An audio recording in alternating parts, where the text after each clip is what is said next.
tips dalam belajar. Oh, ada yang malas.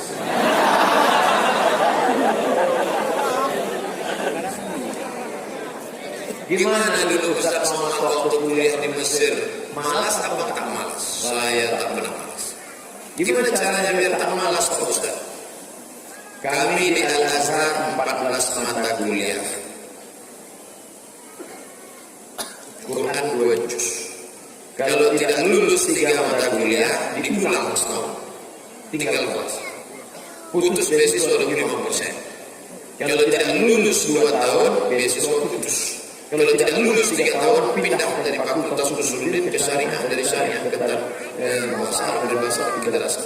Makanya ada yang orang 12 tahun di Mesir. 3 tahun pulang. LC tidak lama di Kairo. Jadi ini yang membuat saya, kawan-kawan saya tak tahu, yang membuat saya bersemangat selalu gitu. Kalau aku tidak lulus 3 mata kuliah, beasiswa putus 25%. Kalau tidak lulus 3, dapat yang diusir dari asrama, nanti pulang tak dapat tiket, tiap-tiap menghanyut dari Sungai Nil ke Sungai Siak. Jadi bawaannya takut. Tingkat 1 memang stres. Berangkat dari kampung halaman, bangga dapat beasiswa Al-Azhar Mesir, sampai ke Mesir melihat piramid. Masya Allah, dulu lihat piramid cuma di TV, ini langsung melihat Sungai Nil. Masya Allah, masuk ke kelas.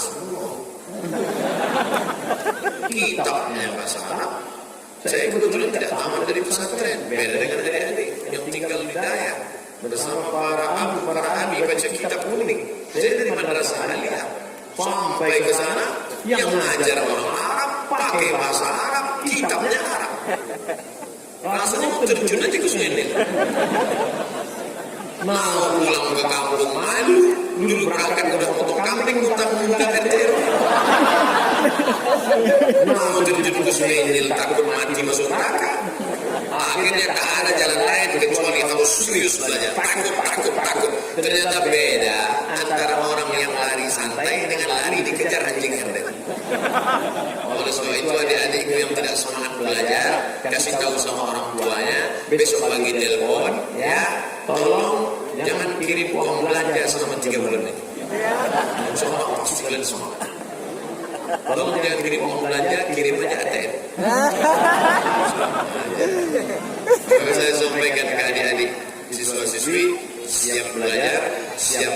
Tolong tengok orang-orang yang mengambil sampah, yang ayahnya meninggal dunia tidak bisa sekolah, yang sulit ekonomi. Kalian beruntung dan berkuah. Ayah kalian baik, ibu kalian baik, ditinggalkan di pondok pesantren di Dayak, bisa belajar kepada para abi, kepada tengku, kepada guru. Maka semangatlah belajar sampai masanya nanti kalian tak bisa belajar.